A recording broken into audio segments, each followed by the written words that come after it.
Om Asato Ma Sadgamaya Tamaso Ma Jyotirgamaya Mrityurma Amritam Gamaya. Om Shanti Shanti Shanti. Om, lead us from the unreal to the real. Lead us from darkness unto light. Lead us from death to immortality. Om, peace, peace, peace. Whenever we have spiritual gatherings like this, especially in India, after a spiritual retreat, there's always a question-answer session. And in the question-answer session, there'll always be one question which will be most common. And that is, I can't meditate, my mind doesn't settle down, my mind is distracted. So that question will always be there in every Q&A session on spiritual matters. And that is the subject for today's talk, Meditate Better. It actually comes out of something that Arjuna asks Krishna in the Bhagavad Gita. In the 6th chapter of the Bhagavad Gita, Arjuna asks this very question to Krishna. The 6th chapter of the Bhagavad Gita is about meditation, Dhyana Yoga, the yoga of meditation. And after Krishna teaches this, in pretty good detail actually, Arjuna pops this question. He says that whatever you have taught, O Krishna, I don't think it's practical. He's a practical man. He's a warrior. And he's about to be engaged in some very nasty business of war. And philosophy, no matter how subtle, spiritual sentiments, no matter how noble, techniques, no matter how sophisticated, unless they work, unless they give results, he's very American that way, very pragmatic. He is not all that interested. He says that, O Krishna, this yoga that you have taught me, I don't see it working. Because the mind is fickle, the mind is it is subject to continuous change, ups and downs. So he asks this question: how do you settle the mind down? Otherwise, whatever you're teaching is not practical. By the way, what did he teach? The word yoga. Just a little side note here. In America and most of the Western world, and now in India also, yoga. There's no such word in English, in Sanskrit or in an Indian language. There's no yoga. It is, the original Sanskrit word is yoga. And you don't have to go that far. People will look at you weirdly if you say yoga. But the correct pronunciation would be yoga, not a. Yoga. In Hindi you would say yog, in Bengali yog, but never yoga. So what is this yoga the spiritual path? Yoga is a spiritual path. What exactly did Krishna teach Arjuna? Before we dive into the subject, it's good to get some perspective of what Krishna was teaching. And this is, of course, I'm speaking entirely from the perspective of Advaita Vedanta, non-dual Vedanta. Krishna was not teaching the yoga of devotion to Arjuna. You see, these schools, meditation, devotion, of action, the ancient schools of Nyaya, Vaisheshika, Sankhya, Yoga, Purva Mimamsa, these are not Vedanta, these are not Advaita. In fact, these are what are called Purva Paksha for Advaita. A lot of effort is spent by the Advaita masters in cutting down the conclusions of these schools. The Nyaya school, it teaches devotion and surrender to God. That is not Advaita. Somebody trained in Indian philosophy might object at this point and say, where do you get that from the ancient school of Nyaya? We know the metaphysics and logic of Nyaya. Well, it is a devotional school because if you see the later dualistic Vedanta schools, Dvaita Vedanta, Shuddha Dvaita Vedanta and others, which are devotional. if you open up the box and see how the workings inside, the machinery inside, the metaphysics and logic, they're all entirely borrowed from Nyaya. See, the dualistic schools, the theistic schools are basically the metaphysics and logic of Nyaya, Vaisheshika, with an overlay of theism, of devotion. So the Nyaya Vaisheshika school, which says God exists, and ultimately by surrender to God, by devotion to God, you will attain freedom. Not Advaita. We do not agree.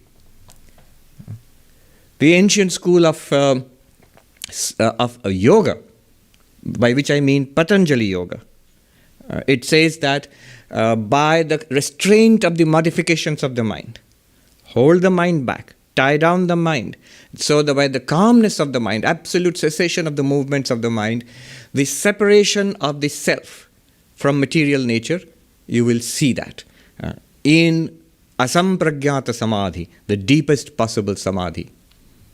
See, what's wrong with that? Not Advaita Vedanta. No. Brahma Sutras,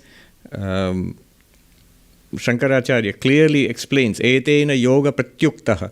By these arguments are set aside the ancient school of yoga taught by Patanjali. Don't be disturbed by all this I'm saying. I'm going to take it all back very soon. But right now, let's see. Even Sankhya, the ancient school of Sankhya, which seems closest to Advaita Vedanta, what does it say? This vast world which you see, the material world, a mass of change, it's an object. And you are the witness thereof. You are pure consciousness, without limit. And you are unchanging. And this entire world is a material world, an object, and apart from you. Consciousness and matter are different. Purusha and Prakriti are different. This distinction, this discernment is the key to your liberation. Self, not self. I often talk about drigdrishya viveka, the discernment, the separation of the seer from the seen. You say, yeah, that seems like Advaita Vedanta. No, it isn't. Advaita Vedanta, in fact, they spend more time in cutting down the school of Sankhya rather than any other school. Because in some sense, it is the closest to Advaita. It's not Sankhya. It is not Purva Mimamsa. Advaita Vedanta is entirely based on the Vedas, on the Upanishadic portion of the Vedas. And yet, the previous portion of the Vedas, the ritualistic portion, where you perform good actions in this world and devout actions, and by the merit gained by these actions, we hope to gain a good life in this world and in the next world and in the next birth. Purva Mimamsa, the way of sacred action. Not Advaita. None of these are Advaita. These are what constitute the Purva Paksha, the opponent, those schools which are different from Advaita in their ultimate conclusions. And Advaita Vedanta sets them aside firmly. Then what is it? What is the yoga taught by Krishna to Arjuna? What does it say then? What is Advaita?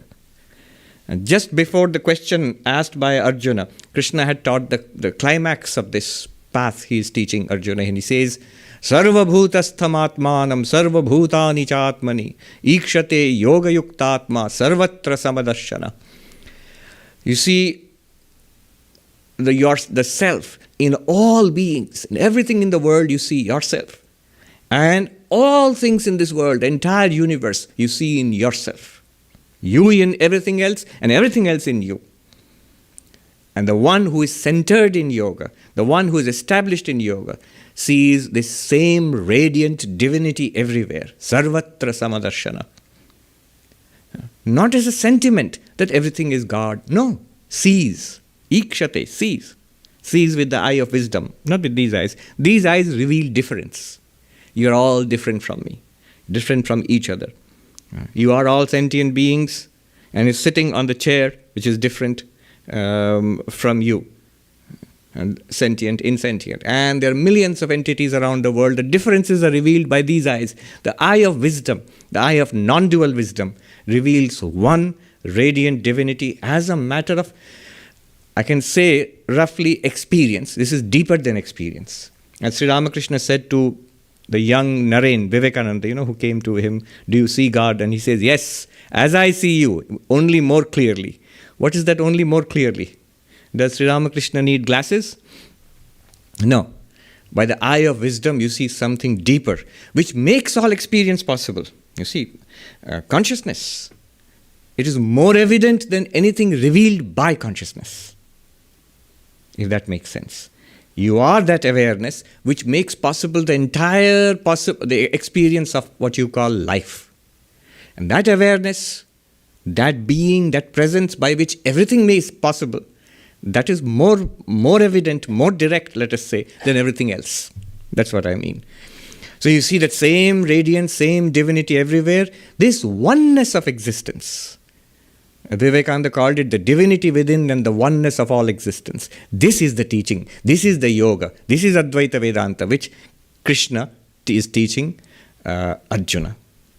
This is the core message. Not the restraint of the mind. Not that there is a separate divinity which has to be worshipped and appeased and loved and surrendered to. Not that you have to engage in ceaseless actions to generate good karma and go from life to life and birth to birth and death to death. No. Not even the separation of the witness consciousness from the external world. Not even that. Not Nyaya, Vaisheshika, not Sankhya, not Yoga, not Purva Mimamsa, but Advaita Vedanta. This is the yoga which Krishna teaches Arjuna. Now let me take it all back, whatever I've said just now. Because all this can be shocking and disturbing. Swami, this is all that we are trying to do in our lives. And you're saying this is not the teaching of Vedanta. That's what we have been trying to do for so many years. All of it is there. You say if it's not the teaching of Krishna to Arjuna, but clearly in the Bhagavad Gita, Krishna teaches devotion. Krishna teaches meditation. Krishna teaches the discernment of the self and the not self. Atma and Atma Viveka. All of that is taught. Krishna teaches a moral and ethical life above all. All of those are helpful, are indeed essential as the foundation for the Advaitic insight of the one divinity everywhere. These are the components in a grand structure built up by Krishna pointing to the divinity, that one radiant divinity everywhere, the oneness of all existence. Without these, that insight is not possible. These are preparatory, these are preliminary, these are foundational. One must have an ethical life. Without that enlightenment, spirituality is not possible without morality. One must have meditation. Without the calmness of mind, this will not work. One must, of course, discern the witness consciousness from everything else. Unless you disentangle, we disentangle consciousness in our own understanding from all that it is mixed up with. Unless we do that, nothing else will work. That one divinity everywhere will remain like a slogan, will remain rhetoric, will remain a nice sentiment. So all of it, karma, bhakti, yoga, by yoga I mean meditation, Raja Yoga. All the yogas are all part of the path shown by Krishna. They are all components of the structure, the technology being built up by Krishna, but the teaching is to see the same divinity everywhere, in all beings, living and non-living. That which is within is also outside. That which you discover with eyes closed in the deepest meditation is also what you see, exactly what you see, with eyes open and engaged with the world. That which you see in the waking world here, the same reality which shines forth in your world of dreams. The same reality which shines forth but unmanifest in the world of deep sleep. In the physical, in the subtle, in the causal, all are appearances of the same underlying reality. Vivekananda put it very well. He said, one only exists. It appears as nature and soul. Nature means universe, soul, you. But it's one. There's one underlying reality. Meister Eckhart's beautiful, not Eckhart Tolle, Meister Eckhart, 500 years ago. His wonderful statement, the ground of my soul and the ground of God are the same ground. It's the same meaning as that thou art, tat tvamasi. So that is the yoga that is being taught by Krishna. Arjuna at this point would have given a dry smile and would have said, thank you for the philosophy lecture, but I'm still not convinced. It doesn't work. That's my my objection. It's all wonderful, as wonderful sentiment, the oneness of all existence. It is wonderful philosophy. Fine. It doesn't work. Why not? He says, Chanchalatvat sthiting stiram, because of the wavering, the fickle, the restless nature of the mind. My problem is not with your philosophy of, let it be devotion, let it be non-duality, let it be Sankhya, whatever it is. Duality, non-duality, devotion, knowledge. But the mind is the problem. Arjuna is very practical. He narrows it down to the problematic component in this whole scheme. The mind is the problem. What is the problem with the mind? Listen, Arjuna has understood this whole teaching because he uses a key word. Krishna, this yoga you have taught. Samyena Madhusudana. O Krishna, O Madhusudana. The yoga you have taught as Samyena, the one same vision of divinity everywhere. So he has understood what is being taught here. He did not say, "Oh Krishna, the meditation you taught as being the calmness of the mind or the cessation of the modifications of the mind," like Patanjali said. He didn't say that. He didn't say, "Oh, the yoga you have taught as devotion to you, the Supreme Lord." No, he didn't say that.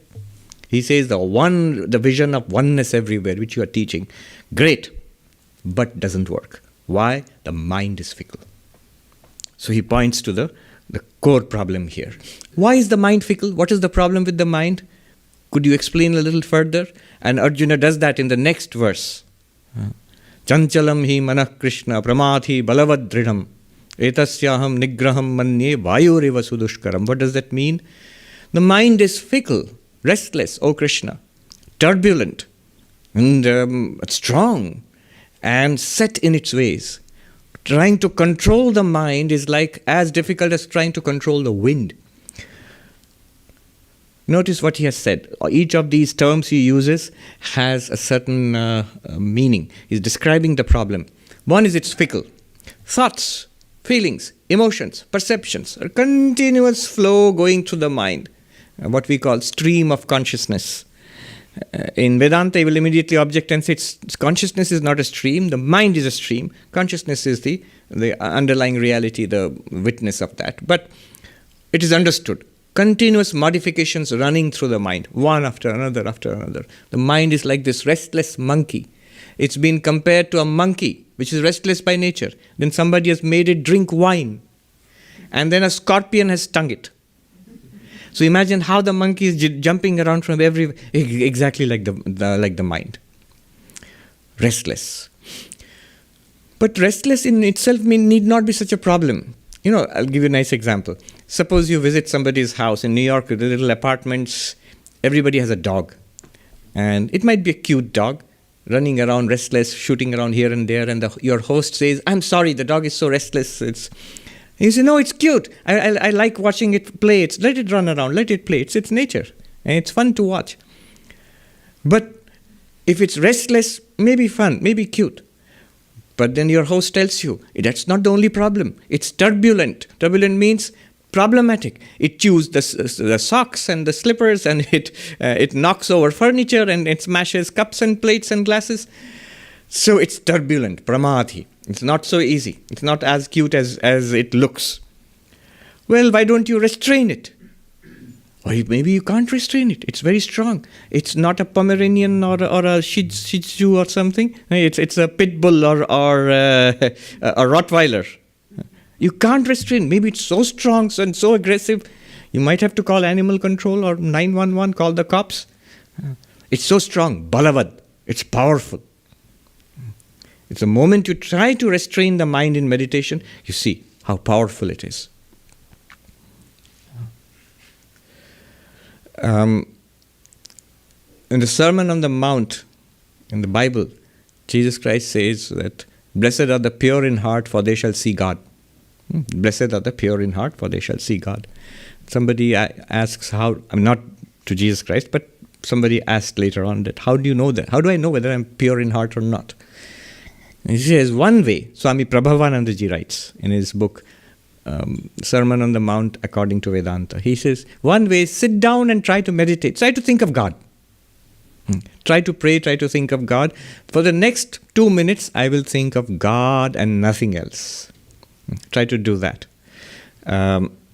very soon you will find in 20 seconds, in 30 seconds, other thoughts will start arising in the mind. It will bubble up. The very fact that I cannot hold on to one thought for any length of time, for a minute or 2 minutes or 5 minutes, it shows that the mind has impurities. It is restless. It keeps on generating. What is the nature of these impurities? We'll see later. So, it is strong. It cannot be controlled. Even if you want to control it, cannot be controlled. Well, maybe it will settle down. Maybe its attention will be diverted. Maybe it will become nice later on. No. He says, it is dridam. It is set in its ways. The mind runs in patterns. And those patterns are not easily changed. Unless you work at it, it will remain the same. It will trouble you. It will trouble you continuously. In fact, if you take an extreme example, that of mental illness, it might be easier to understand our condition. Not that we are all mentally ill, but a little bit all of us are. So, if you take the case of people who are actually suffering from mental illness, they'll always tell you, I understand the mind is an object, I am the witness of that, but when the storm arises in the mind, it's impossible to control, and also it's impossible to remain at peace. I understand with all the Vedanta and Sankhya and the witnessing and the mindfulness meditation, all of that is fine. But when the mind kicks up a storm, difficult to remain the witness and difficult not to suffer. Some people have OCD, obsessive compulsive disorder. They cannot help doing a set pattern of activities again and again and again. Even after knowing that this is something set in my brain, in my behavior patterns, I am the unconcerned witness, I am the vast blue sky in which these clouds are floating past. Fine, still disturbing. So it is set in its path, in its ways, very difficult to control. Hence, your teaching, I understand the philosophy, but it does not become practical. It does not solve my problems because the mind is playing truant in between. What do I do with this? He has already taught meditation. That meditation is failing to control the mind. So what is Krishna's answer? And here we must pay attention. Why we must pay attention? A wonderful old Swami long before my time, Swami Bhaskar-Ishwarananda, who established our ashram in Nagpur in India. I've met some senior Swamijis who were trained by this wonderful old Swami. And it seems his classes, his Vedanta classes were amazing. Each of them was a spiritual experience. You sit there and your mind is immediately elevated. He was such a wonderful teacher. He was an enlightened soul, obviously. Once, somebody complained, I think, to Swami Shankarananda, probably, if I remember the story. It was very old times, 1950s. Oh, the level of spirituality in our monasteries is going down. We don't find the same level of spirituality as it was during the direct disciples of Sri Ramakrishna. Some senior monk complained. And the president of the order said, why are you saying that? Go to Nagpur where Swami Bhaskar-Ishwanji, that Swami, they used to call him Viprodash Maharaj. When he gives a class, I find the whole ashram vibrating spiritually. So this Swami would teach. Now why am I bringing him here is that I had access to some of the notes taken down during his teachings. And just one example will show you how unique his approach was. So here he is telling young novices, monastic novices, brahmacharis, how to study the Gita. And he says, remember who is teaching. Sri Krishna is teaching. Not a pandit, not a scholar, a professor, not even an ordinary monk, not even an enlightened being. It is the incarnation of God who is teaching. And he has been asked this question, which is uppermost in our minds. Let us hear what God has to say to us. That kind of value we must give to the words of Sri Krishna. Again, he would say, whenever you study the Gita, and that is true for any spiritual text, keep your prayojanam vibrating within you all the time. The Sanskrit word prayojanam means your need, your purpose. Why am I here? What am I going to gain out of this? What do I want out of it? I have come here with a purpose. If you keep that vibrating in your mind, I have come here to go beyond sorrow. I have come here to attain enlightenment, God realization. Then imagine the reverence, the focus with which we will take the teachings. So he would teach in this way. And when you study a text, you do it like this. So let us listen to Krishna that way. Who is teaching? Sri Krishna. What is our prayojanam, our need, our goal here? And nothing short of enlightenment. What does he say? Shri Bhagavan Uvacha, the Blessed Lord said, Ashamshayam Mahabaho Mano Durnigraham Chalam Abhyasena tu kaunteya Vairagyena cha grihyate. First, he agrees entirely with Arjuna. He says, no doubt you're right. The mind is very difficult to control. So that gives us some peace of mind. So it's not a small problem. The Lord agrees. It is a problem. It is something that is a major problem. The mind is difficult to control. But then he uses the word Mahabaho, oh mighty armed one, indicating to Arjuna, you have defeated so many enemies in your time. Now you are surrendering before your own mind, without a fight. I'm reminded of about 16 years ago, I was in the high Himalayas, and we used to go to this wonderful old monk, a traditional monk, who living at that time in an ashram, small ashram, but he spent most of his time in a cave in the high mountains, and he could point out the cave actually from the ashram. A little higher up in the mountain, he could see there was the cave. And this old monk, he was a Punjabi, he was in his 80s at that time, complete non-dualist, so a man after my own heart. So I used to go and study the Ashtavakra Gita, which is a text of radical non-dualism with him. And there were a motley group of monks who would sit around him, monks and yogis and who knows. We were an odd bunch. Some dressed like me, some with beards and long hair, some with shaven heads, some stayed in huts, some stayed in caves, one at least I know stayed in a hole in the ground. So we would gather around him and we would study this text of non-dual Vedanta. And this monk, he was quite a character. He has passed in the last few years, I think. Yeah, I know he has passed. He was quite a character. He used to say, oh monks, I have committed only one sin in my life. You say, what? It is to start this ashram. Starting this ashram was my only sin. I was fine in that cave. And then we would say, of course not, we are getting so much benefit from this, because you are here in this ashram. Anyway, so once he was teaching the Ashtavakra Gita, he closed the book and he looked at us sort of in a pensive mood. And he said, you have weapons in your hand and the enemy comes and gives you a couple of slaps and you come back weeping. Where is the fun in that, O monks?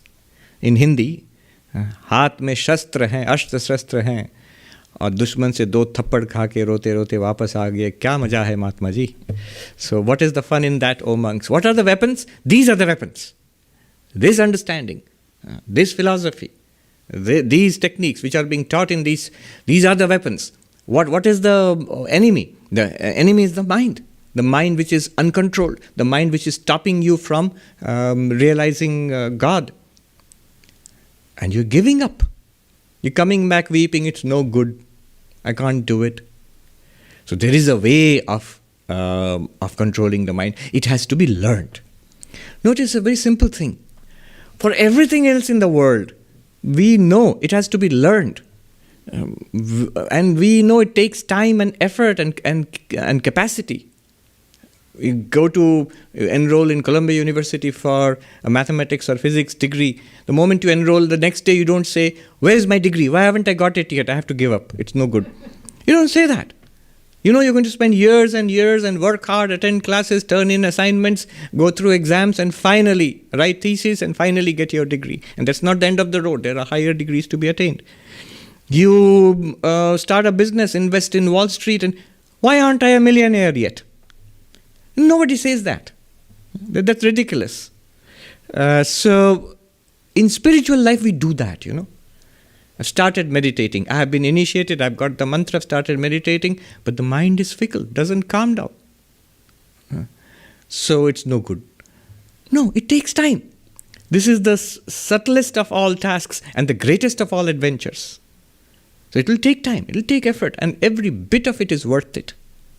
In the end, success is guaranteed. You are the Atman. You will realize it. What can stop you? And once having started this, what could be better than this? This is the highest endeavor in life. This should become the central task of our life. Everything else will be there. This is the central task of our life. And moment to moment, you get benefits from it. Just sitting down in meditation, sometimes I say to people who express frustration at not being able to progress in spiritual life, I say, give it up. When I say senior monks would take this approach, it's all right, fine, it doesn't work, give it up. Stop coming to the ashram, stop meditating, stop reading sacred texts or lives of the saints, stop listening to devotional music. No, I can't do that. You can't do that, which means there's something there that you like, something there that you're getting some benefit from, some peace of mind, some strength from, already. Most people, when they stop and think, yes, I'm not an enlightened being like the Buddha or Vivekananda, but whatever I've got is already valuable to me. This is what makes you turn up on a Sunday morning, on a cold Sunday morning in Manhattan. So, it is worth learning. It is worth taking the time to do this, not getting impatient about it. We had to learn everything. Everything that civilization gives us is not given directly by nature. Every word that we read, every letter that we read had to be taught to us by our primary school kindergarten teachers. To eat properly, to get up and walk on our feet, that had to be taught by our parents. At least we had to be helped along by our parents. So all of that has to be taught. And Brahma Vidya, enlightenment about Brahman, doesn't it have to be learned? Of course it has to be learned. Of course it will take time. But it takes less time than one might imagine. So what is the advice that Krishna gives? Abhyasena tu kaunteya vairagyena cha grihyate. He says, the first thing is, abhyasa, literally it can be translated as practice, but literally it means repetition. Abhyasa means repetition. What's so great about that? I thought he would give us his guard. He should give us some more glamorous, profound technique. All he's saying, repeat. Do it again, and do it once more. Is that all?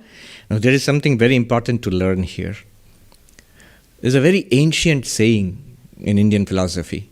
Sankhya samam jnanam nasti, yoga samam balam nasti. There is no knowledge like Sankhya, and there is no power like yoga. What does Sankhya mean here? The knowledge of the self. Who am I? What am I? That knowledge is the greatest of all knowledge, because that really takes us beyond samsara, settles all our needs, takes us beyond suffering. That's the knowledge. But there's something else added to that. Yoga here means this practice which develops the mind and enables us to live that knowledge, enables us to manifest that knowledge, act upon it in our day-to-day life, respond to the ups and downs of life from that knowledge. Otherwise, what happens is we might feel, I know, but it's a kind of intellectual knowledge. It doesn't help me to face the problems of life. When somebody says something nasty to me, I know it's one undivided divinity, but still it hurts.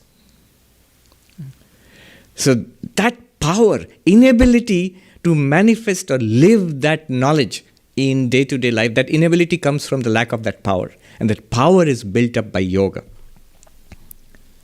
All right. What is the essential nature of one word, of that knowledge? And what is the essential nature of this yoga, this power?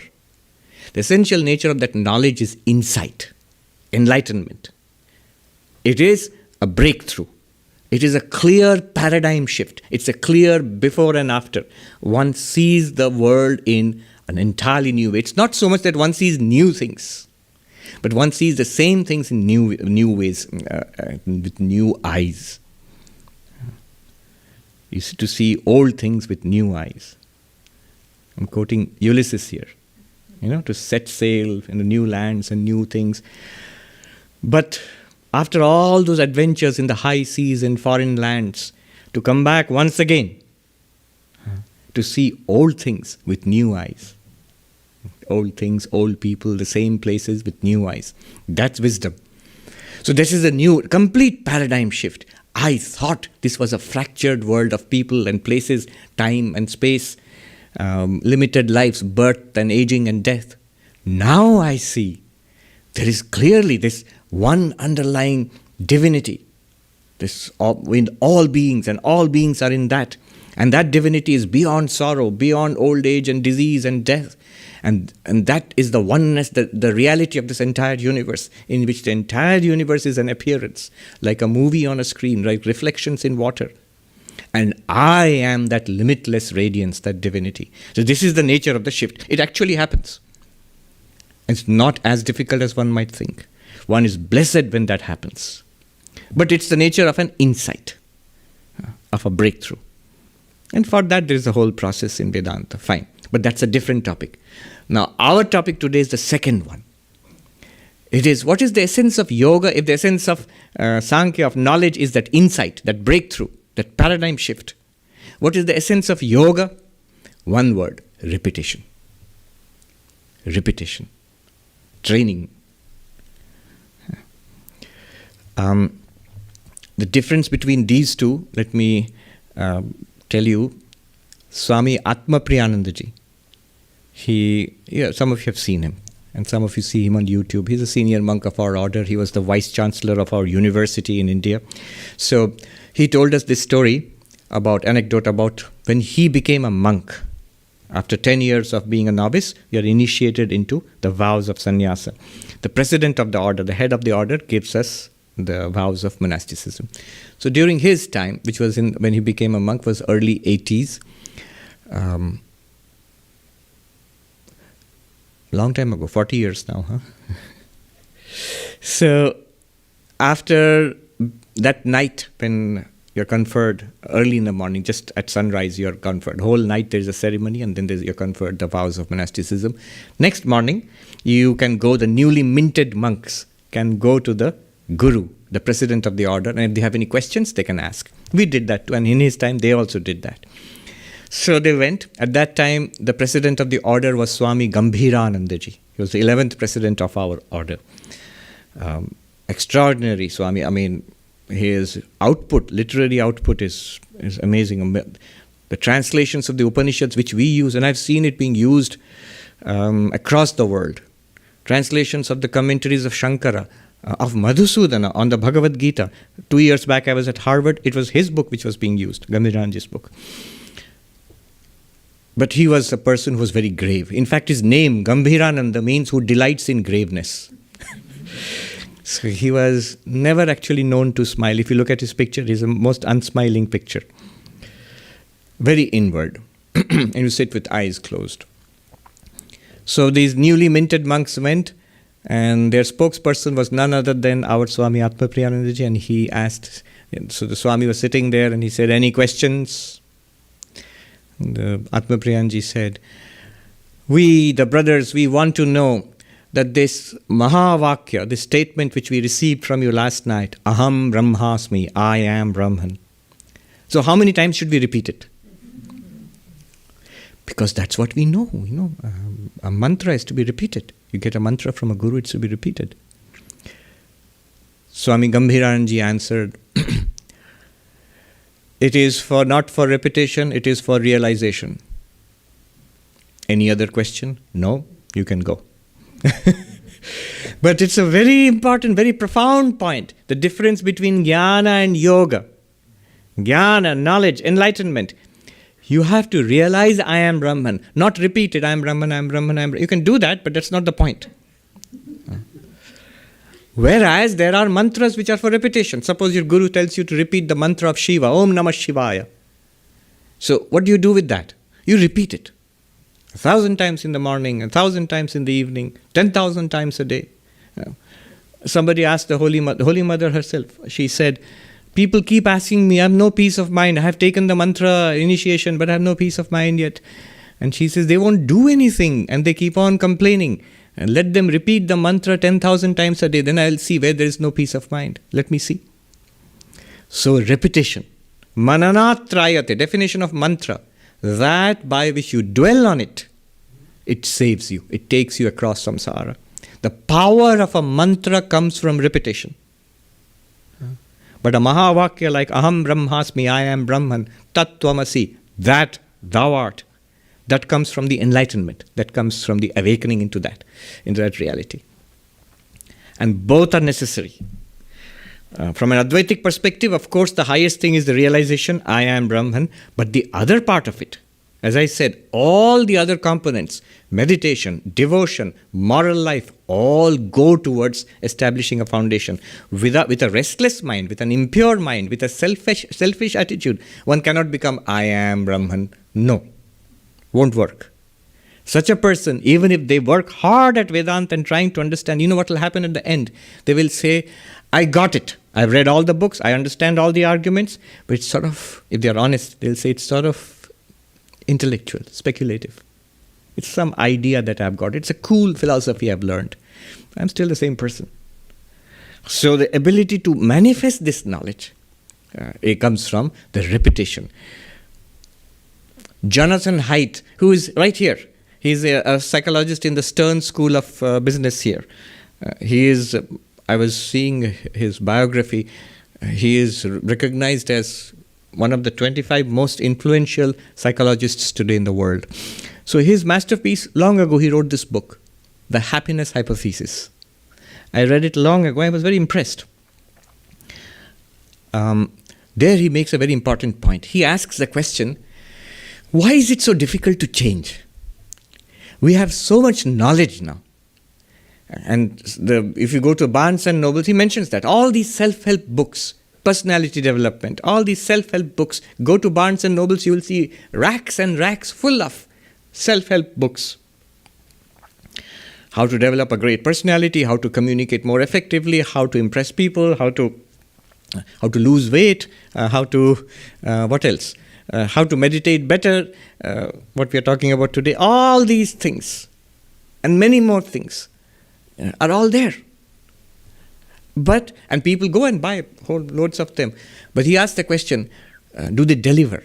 Are our lives significantly changed? Almost always the answer is no.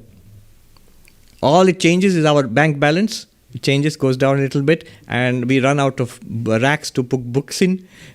So it keeps on increasing and overflowing.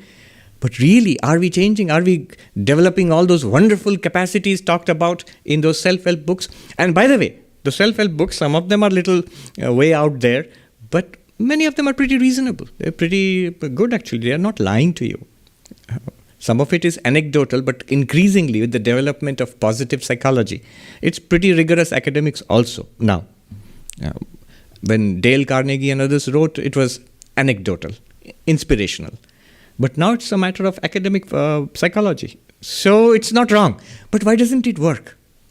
Jonathan Haidt asked that question. Why doesn't it work? Why doesn't it change our lives? Why is it so difficult to change? He says it's because what it does not address is the structure of the mind. Our mind has the structure. He uses a very beautiful Indian analogy. He says it's like a elephant with a mahout. You understand what a mahout is? The one who sits on the top of the elephant and controls the elephant. So elephant with a mahout. The mahout is the intellect. And the intellect, the mahout knows where to go and can tell the elephant where to go. And just like the intellect, it understands. But the problem with that is as long as the elephant obeys, it's fine. But if the elephant does not obey, the mouth wants to go this way and then there. But the elephant wants to go this way and then there. Then there's nothing that the mouth can do to the elephant because the elephant is much, much stronger than the mouth. If the elephant wants to go there and raid a shop and eat the bananas there or attack a banana plant or something and eat the bananas there, the mouth can't do anything because the elephant is much more stronger physically. It's just like that. Our intellect which buys all those, we buy all those books from Barnes and Nobles and listen to TED Talks, and then we decide, these are great ideas. I am going to revolutionize my life. I have taken the Tony Robbins seminar. I don't know how many $100 it is, several $100, I think. I'm going to revolutionize my life. And by the way, I'm not criticizing any of that. All of that is right. They're correct. They're not lying to you. But it doesn't work. Why? Because I am sold on it. But who's the I who loves these ideas, who's inspired by them, who has this wow moment? It's the intellect. But underneath the intellect is the lower mind, the emotions and the more than the emotions, the set patterns of a lifetime, of many lifetimes. And then there is the body, the physiology. I decide. I realize one of the keys to success and happiness in life is getting up early in the morning. I have to rise with the sun. Monks in the Himalayas are very clear about these things. They have sayings like, the one who does not greet the rising sun, knowledge of Brahman will not rise in his life. You sleep. There are funny stories like, oh, I get up with the first ray of sunlight in my room. Oh, really? That's pretty good. So when do you get up? 5 o'clock or 5:30? He says, no, my room faces the west.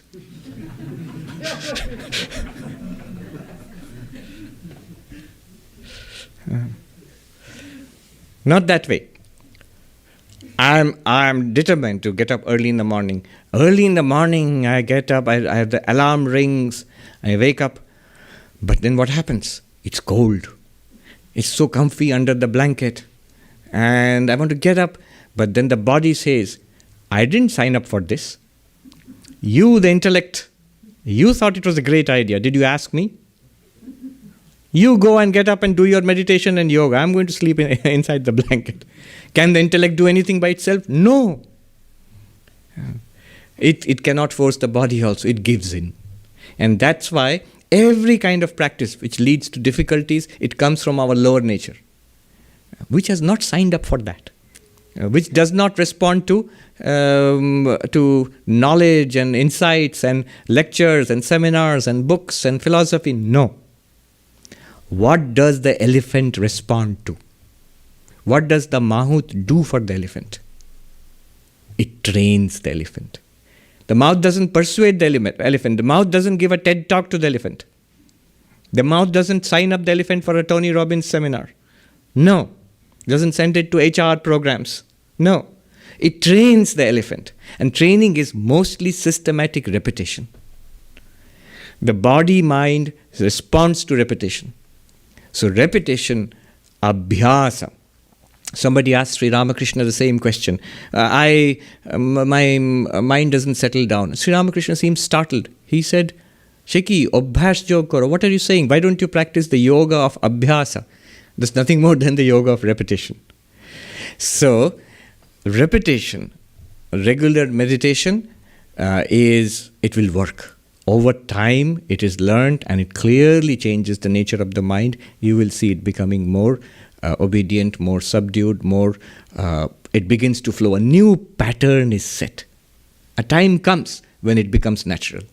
Sri Ramakrishna gives a beautiful example. He lived on the bank of the Ganges, the Ganga river, and you see these little boats plying, and you would see how the boatman would take a long bamboo pole and work hard at pushing the boat away from the bank into the midstream. But once it reaches the midstream and catches the current, he says the boatman would sit down, just hold on the rudder, and would take out like a hubble bubble and smoke tobacco and merrily sail along on the current.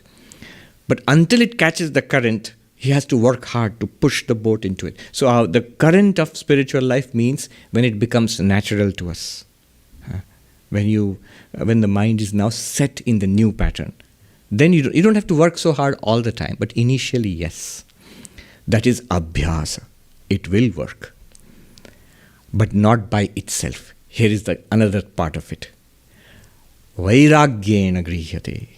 The mind comes under control by vairagya. Vairagya means dispassion. And I must stress this. You see, it is a problem, a symptom of our secular, rather materialistic age, where here in the United States, for example, meditation is quite popular, but the dispassion side of it is never taught. The dispassion for worldliness, going beyond worldly desires, that is essential to meditation. That part is not emphasized at all. Perhaps it's not popular, perhaps it's not palatable. All sorts of meditation techniques have been popularized. Mindfulness is very big now. But notice, whether it's mindfulness, vipassana, whether it's Tibetan Buddhist meditation techniques, whether it is yoga, kundalini yoga, non-dualistic meditation, whatever kind of meditation, if you look back upon the origins of all of them, they came from the high spiritual traditions, all of which emphasized a dispassion for worldliness, a detachment from the world. Not just Buddhism or Advaita Vedanta. Every religion does that, if you're honest about it. Maybe not the modern versions of those religions, but if you go back to the original texts, absolutely. What teaches more dispassion than the New Testament, the Gospel of Jesus? Dispassion for the world. So, dispassion, it's called vairagyam. Viraga. Raga means likes and dislikes. Raga, dvesha, both are meant. Likes and dislikes, they color the mind. Any kind of strong pull towards the world, that is raga. I was amazed to read Freud, the wise old atheist, but he's pretty wise.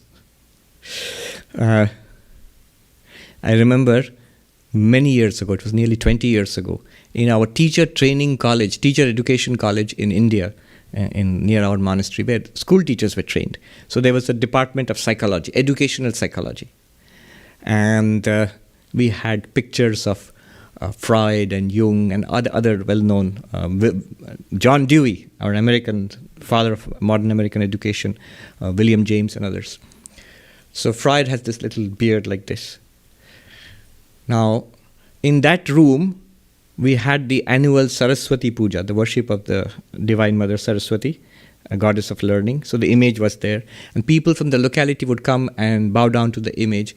So this little old lady comes to bow down to the image of Saraswati. And there are these pictures of the psychologists. She's standing before Freud like this. And I went, and she asked me, I was walking past her. I'll tell you in Bengali and translate. She said, Baba, ye kon rishi? My boy, who, I was a young novice, he said, which rishi, which sage is this? She would have been shocked at what Freud taught, but it's true. He is a rishi in a certain way. The people who have deep insights into human nature are rishis. So, his insight. When you talk about Freud talking about libido, we think about the baser passions of human nature. But look at the definition of libido. He says any movement of the subject to the object is libido. Any movement from here to outside, anything outside, is a manifestation of that same energy. This is raga, which will not allow you to remain centered. It can start as a mild attraction, something nice and pleasant. It can develop into a desire, I want it. It can go into the level of an obsession and addiction. It will not allow you to remain centered. Raga. Swami Ashokananda ji, in a very nice essay, he says about monks. He says, when are you ready to renounce the world? When can you become a monk? He says something interesting. He says that if you stay in the midst of the world and people and objects of the senses, of things of the world, your mind may be attracted, disturbed by that. But if you stay away from them, in a monastery, in an ashram, in a retreat, then your mind is at peace. You don't hanker about it, you don't think about those things at all. Then you are ready to be a monk. If you stay away from the world and things, and you stay in an ashram and yet think about those things, then you are not ready to be a monk. It will fail. It won't work. And those whose minds are steady and serene in the midst of the world and in an ashram, they don't need any monasticism. They are above it already. There are very few. But there are such people. There are very few such people. So, You have to be in that middle category. The same thing is true of meditation. When can you meditate effectively? It is when the raga, the attractions, the pulls of the world, the things of the world don't continuously pull your mind outwards. If you sit quietly in a meditation hall, in your little personal chapel or shrine, in a holy place, quietly sit there. If your mind is more or less stable, more or less, it may be restless, but more or less, then you can meditate. If it's continuously pulled out, you cannot. There is raga, the things of the world which pull us, the obsessions, the attractions, the thing that this is nice, I must have this. And equally true, the dvesha, the repulsions. It is a whole range, just as raga is a range. There are different kinds of raga. I want more and more money and property, and that is greed. I want pleasures of the senses, from eating good food to all kinds of sense pleasures. That is kama. There are various kinds of raga, attraction for the world. Dvesha, repulsion for the world, for people and things. It can be a whole range. It can be a minor irritation, a minor dislike, to a general dislike of a place, a person, a food, an activity, a job, all of these. But general, a clear dislike. I don't like this. You might say, what's wrong with that? It is based on a false notion of the world. If it is true that it is the one divinity underlying everything, you can see the good and the bad, but underlying you must have serenity, because ultimately it's the one divinity. Notice, when you are watching a movie, you root for the success of the hero, you hate the villain, and yet at the same time you're serene, because you know there's no hero and villain there. It's fiction. It's an appearance of one reality. Couple of years back at Harvard, a divinity student said, I don't like your Vedanta philosophy. It tells me that Mother Teresa and Adolf Hitler are the same. How can Adolf Hitler and Mother Teresa be the same? I said, it doesn't. First of all, it doesn't tell you that Adolf Hitler and Mother Teresa are the same. It doesn't. It is much better to be a saint than to be a monster. But consider, are they really all that different? When they were little babies, 2 or 3 years old, was Mother Teresa? Mother Teresa was Adolf Hitler? Adolf Hitler? No. Every night when they fall asleep, deep sleep, even the personalities are erased for the time being. That being who's in deep sleep at that moment, is this being evil and this being good, saintly? No. There is a layer in which goodness and badness are there. The layer is the mind, the personality. If you take the mind and personality to be the ultimate reality, then yes, this is ultimately a saint, that's ultimately a monster. But no, that's not the ultimate reality. Anything that has developed over time, that is conditioned by causes and effects, that is subject to change, cannot be the ultimate reality. Neither saintliness nor monsterliness or monstrosity. They are the ultimate reality. But yes, at that level they are not the same. You have to move from adharma to dharma and beyond that. From evil to morality and ethics and rise to spirituality. So they are not equivalent, but beyond that there is the reality lies beyond all of these. That's what Advaita Vedanta says. So dvesha also disturbs the mind. Some people make a habit of enmity, of dislike of others, and holding on to anger and resentment. You cannot meditate if it's like that. And it's unwise. I'm quite sure your indignation is justified. I'm quite sure people have treated you badly. But it is unwise to cultivate these fires. When you set a fire, you burn your own house before you burn somebody else. What is resentment? What is anger? It is here. I am the person who is resentful of others who may have misbehaved with you, mistreated you. Quite correct. But first I make myself unhappy. So that kind of mind cannot meditate. Raga and dvesha, neither can meditate. Sri Ramakrishna told the story of the boatmen who were rowing a boat The three, not boatmen, there were three friends who were drunkards. At night they stumbled around and they wanted to go home across the river. They found a boat, jumped into it and started rowing. As the day broke early morning, they found they were still in the same place, rowing hard. All night long they rowed. What happened? They'd forgotten to untie the boat. That forgetting to untie the boat, that is raga and dvesha. Vairagya, dispassion for the world, is untying the boat. It's letting go. Doesn't mean that you won't do your duties in the world, you won't take care of people. You will. You will. But your motto will be neither seek nor avoid. Seeking and avoiding comes from raga and dvesha, attraction and repulsion. Neither seek nor avoid as far as the world is concerned. Why? Because there is some higher thing that you are about to do. You are on the journey to enlightenment, self-realization, God-realization, whatever you call it. So vairagya is important. Complete dispassion for the world and its events. At this point, let me just give some practical points. So far I have said what Krishna said. Meditation is possible if you have a regular program of repetition, abhyasa, and dispassion for the world. Untie your boat. Don't be like those drunkards. Untie your boat. Before that, just one more point.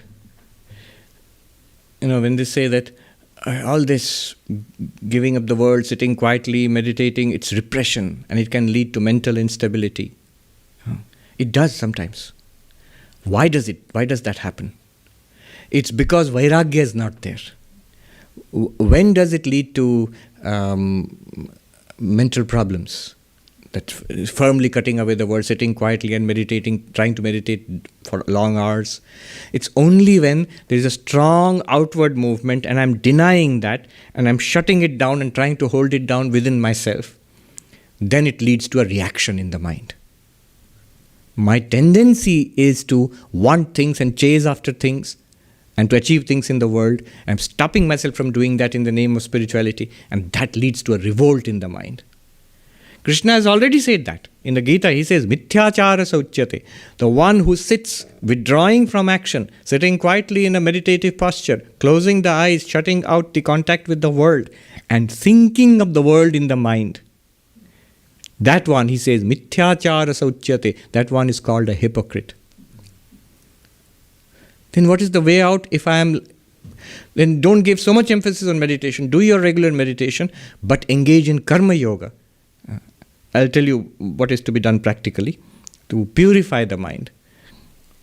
One monk in Uttarakhand said nicely, he said, Samadhi to आसान है महात्मा जी, शर्त है कि आप चित्त शुद्ध होना चाहिए, आपको 1 minute में समाधि लगा देंगे. What does it mean? Samadhi, the highest state of meditative absorption is very easy, Mahatma ji, oh monk. I'll give you samadhi in 1 minute. How? The condition is your mind must be purified. Purified of raga and dvesha. This continuous embroilment in the world, in the mental level. Alright. Now, some practical advice. This I've taken from Swami Ashokananda ji. Very beautiful. Before you sit in meditation, I've mentioned it at other times, but I'll quickly run through this practical advice. For good meditation, what do? 1, you do it regularly. You see, abhyasa, repetition again. Do it regularly. Not when the mood seizes you, not when you feel very spiritual, not when you are on a meditation retreat only. Do it every day. 2nd, have a fixed time. So sometime in the early morning, sometime in the evening or night if you are too busy. Some do it 3 times a day, early morning, afternoon and night. So fixed time. The mind is a creature of habit. Remember the elephant. The elephant is a creature of habit, not of intellect. It responds to training. It responds to rhythm. So time. Have a fixed place. That's why we have meditation halls and temples and churches and shrines and chapels. That's why we have a particular seat for meditation, an asana. That's why we have, even in India, they say you have a special set of clothes which you wear before meditation, your one set, a clean, same kind of clothes, but a clean, separate set aside for meditation. Why? All of that helps the mind. Again, a creature of habit and repetition. It immediately tells the mind, this is the time when you must be calm and turn inwards. When you must follow the mantra, follow the breath, visualize the deity, whatever your technique. So these things will work for any technique of meditation, in any tradition. Fixed time, fixed place, which the mind immediately associates with meditation.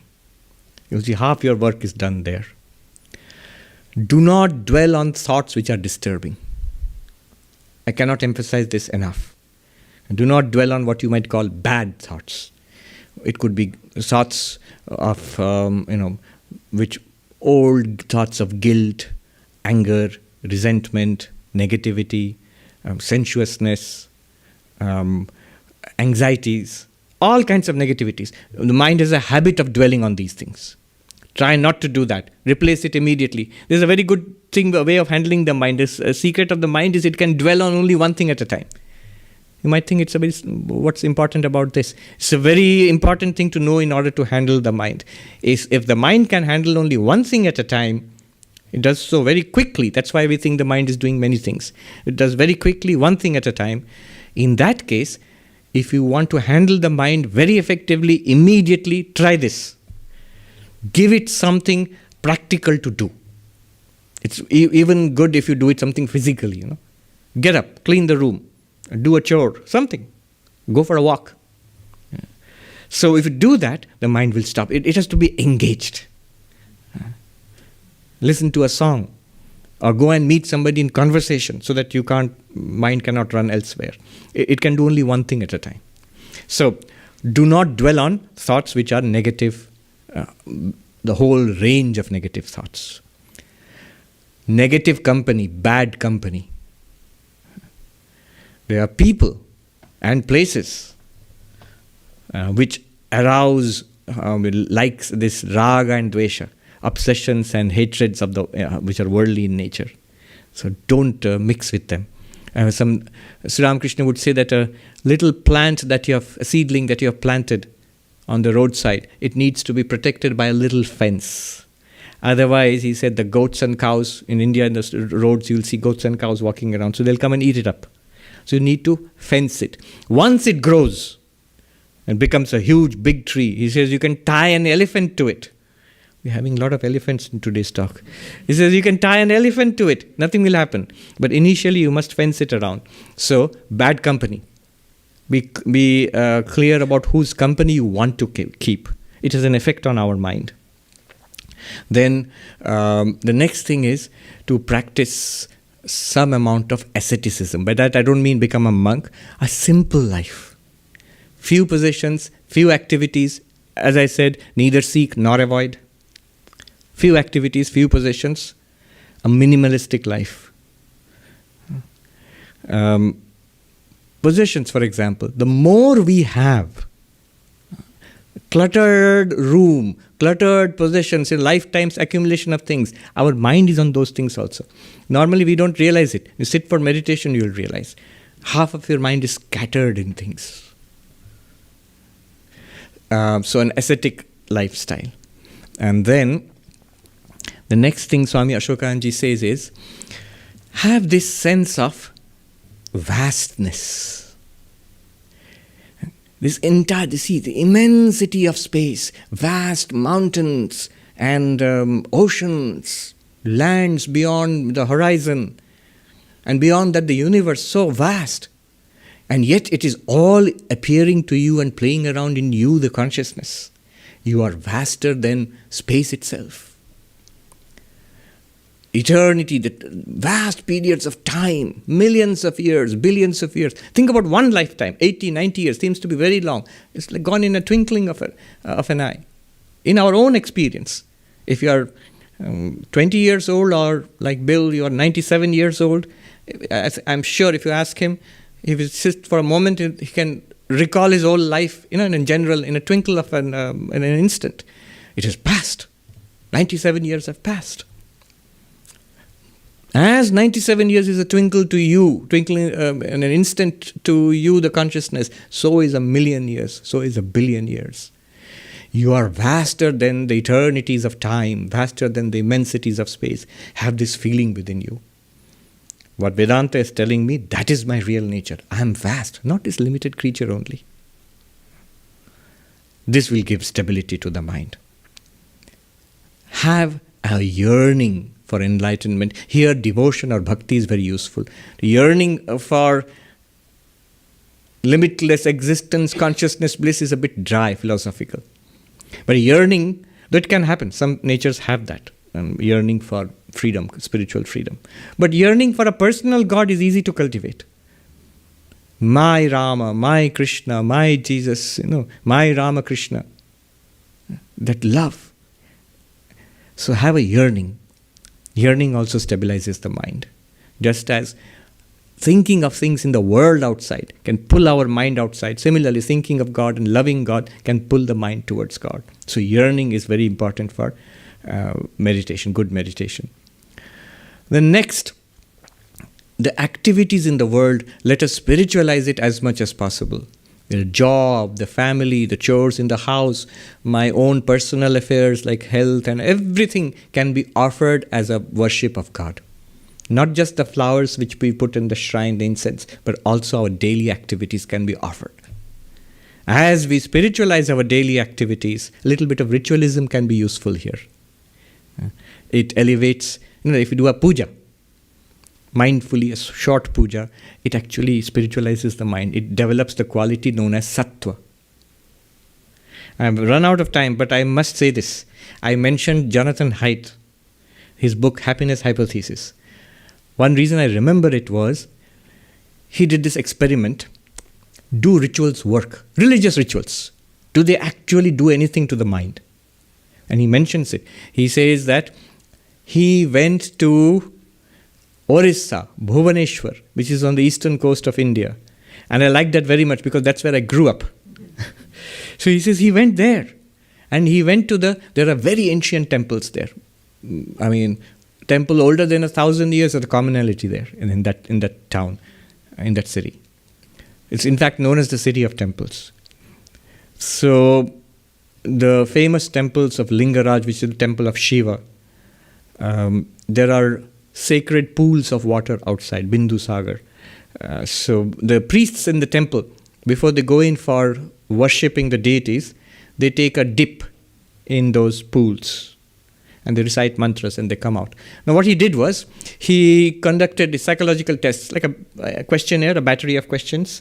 He gave those tests to the priests before the rituals and after they performed the rituals. General questions about life and personality and all of that. And he says there was a significant difference. After the rituals, the thought patterns change, at least for a while. And feelings about themselves, the world and others. So clearly those rituals have an immediate effect on the mind. May not last very long, but if you do it repeatedly throughout your lifetime, they have an effect. And they elevate the mind. So a little bit of ritualism. Whatever your tradition allows you, whatever you do in it, don't do too much. Ritualism is like weeds, tends to overcome and cover metaphysics and meditation and devotion. All of it becomes, especially for the Hindu mind, we are very ritualistic.